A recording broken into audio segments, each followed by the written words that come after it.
I Okay. saw that one of your colleagues posted a video and raised some very important questions. Yeah, so I think I know the video you're talking about. I think I really liked it actually. I think it's very important to have discussions and talk about different things. If you're out in somebody's office and you lose your airway during surgery, they're probably just going to call an ambulance to come and get you. Be concerned about having surgery in an office. So patients have to understand the setting of the surgery. A lot of people think that surgery should be done in a hospital, while cosmetic surgery, actually almost more than 80%, if not more, of cosmetic surgery in the country is done out of hospital, ambulatory surgery centers or office-based surgery centers. So if you're having surgery in an office, do you mean an office-based surgery center? Office-based surgery center is a category of outpatient surgery centers where you can perform procedures. And once you get to that, you want to look at the accreditation. And for example, our surgery center is fully accredited by AAAHC. That's a really critical point.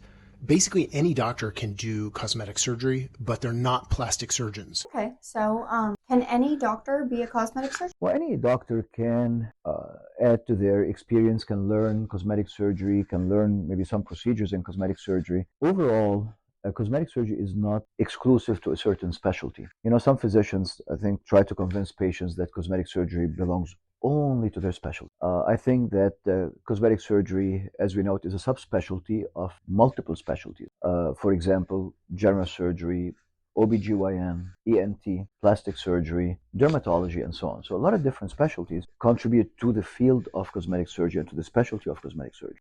One thing that I love about the American Academy of Cosmetic Surgery is it has an inclusive approach when it comes to cosmetic surgery. It never says, we are the only people that can do cosmetic. No, we're actually different specialties, and everyone is learning from everyone. Everyone is teaching everyone. And when you have different specialties, everyone is coming with their background and expertise, you get rich resources in cosmetic surgery. So then the other thing, when you see a cosmetic surgeon, again, you look at their credentials, their training, their background. If someone is calling themselves a cosmetic surgeon because they went to a course, for example, well maybe they just learned a procedure, right? And maybe that's what they do in this course. I mean, they do a good job with it. I don't know. But you have to look at the training and background. What kind of board certifications does this cosmetic surgeon have? What kind of training do they have? Are they fellowship trained or not? For example, like I'm triple board certified, carry 2 boards in cosmetic surgery and 1 in general. And I'm very proud of that. And at the same time, I'm fellowship trained in cosmetic surgery. And of course, I serve on the board of trustees of the American Academy of Cosmetic Surgeons. Are actually starting already the very first fellowship in cosmetic surgery in the state of West Virginia. A big thing is when you have surgery, is it in a qualified surgery center? Do you have an anesthesiologist taking care of you? Should every patient have an anesthesiologist? You know, when you look at the procedures that the patients have, you have to assess the patient. So if you're doing awake procedures, do you need an anesthesiologist? Of course not. You can do awake procedures. You can do procedures under oral sedation. You can do it with IV sedation, or you can do general anesthesia. We have excellent CRNAs that we work with, and they do a great job with the sedation. But when you do the procedure with local tumescence anesthesia, and you just give them some sedation just to kind of, get them through it as they're relaxed or sleep through it, patients usually wake up and say, "Oh, that felt like a nice nap." So again, it depends on the case, depends on the surgeon's preference. It depends on a lot of different factors. Some patients cannot be done in office-based setting. They have to be done in the hospital. They have to have anesthesiologists, but that does not mean that all patients need it. If you have a complication and they can't, that doctor can't admit you to the hospital, they're just going to send you to the emergency room and you're on your own. How do accredited surgery centers prepare for an emergency? Part of your accreditation as a fully accredited surgery center is preparing for emergencies. What equipment do you have for the airway, the anesthesia service? What kind of medications do you have, for an emergency? What clinical protocols you have and you follow? Training for the staff, drills, a lot of different things that you have to do to be able to handle an emergency if it happens. And again, we're just going to prepare for it, plan for it, and hope that it will never happen, of course. Questions should every patient ask before choosing a cosmetic surgeon? That's really an important point. Patients should ask a lot of questions.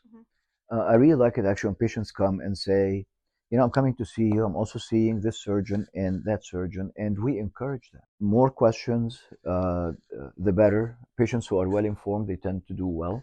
They know what to expect before the surgery, during and after surgery, and basically, we recommend that patients ask about credentials, board certifications, training, and also the expertise in specific procedure, experience in general, maybe the volume of cases they did. Look at their reviews, look at their before and afters.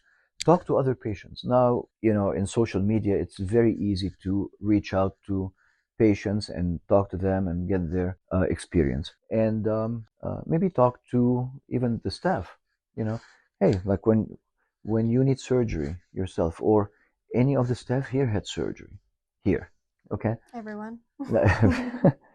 But that's important. That's something that I'm always like very honored, when it happens, because your team knows the practice in and out. They know what happens on a daily basis, and uh, that's really the best certificate, because they can say, we trust you, we trust the facility, we trust anesthesia, we trust the rest of my co-workers to have my surgery here. Right.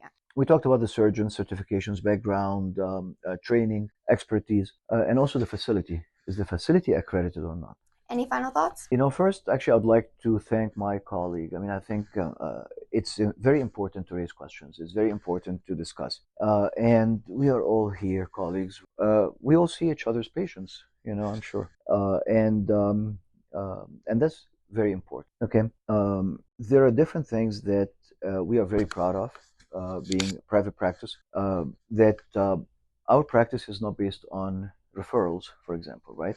It's not like, hey, you're coming to see me because your doctor told you to come here, okay? Which is nice setting when you work, in a hospital. But we are we're completely independent, private setting, where the practice is based on word of mouth. Patients are happy, they tell other patients.